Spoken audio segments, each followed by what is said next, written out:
Bangla speaking challenge for a minute. Let's see if I can do it or not. Since this is 21st February, International Mother Language Day. So, ready? 1, 2, and 3. ভোরের শিশির ভেজা ঘাসের ওপর তোমার হাতটা ধরে হাঁটতে কী যে ভালো লাগে, কীভাবে বোঝাই তোমাকে। খোলা আকাশের নিচে যখনই তোমার হাত ধরে আমি বসি, তোমার চোখের দিকে তাকালে আমি প্রতিটা ভাষা বুঝতে পারি। বাড়ি থেকে বহু দূরে আছি, 400 কিলোমিটার দূরে। খুবই কম সুযোগ হয় তোমাকে সামনাসামনি দেখার, কিন্তু আমি সেই স্মৃতিগুলো আঁকড়ে ধরে বসে আছি। বারবার ভাবি তোমায়। মানুষ ভালোবাসার পাগল। আমরা ভালোবাসি, ভালোবাসতে ভালো লাগে। অন্য সবার মতো আমারও ভালো লাগে। তোমাকে ভাবতে আমার বড্ড ভালো লাগে। মাঝে মাঝে মন চায় সমুদ্র পাড়ে গিয়ে তোমার হাতটা ধরে হাঁটি। তোমার চোখের দিকে তাকালে আমি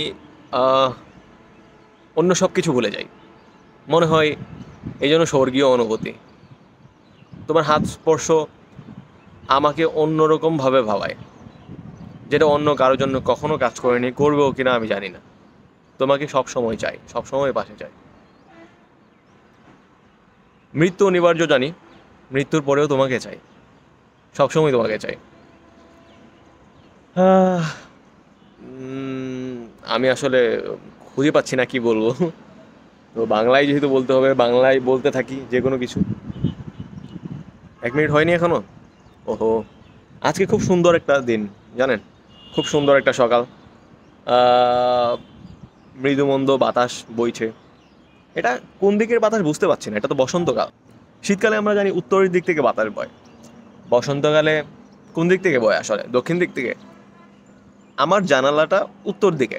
মাঝে মাঝে যখন খুবই দুঃখ ফিল করি, দুঃখ অনুভব করি, জানালাটা খুলে দেয়। যত ঠান্ডা বাতাস আসুক, আমার গায়ে লাগুক, কোনো ব্যাপার না। দক্ষিণের বাতাস আমি খুব কম অনুভব করতে পারি, কারণ আমার জানালাটা উত্তর পাশ দিয়ে। Okay, I have to go, late হয়ে গেলাম।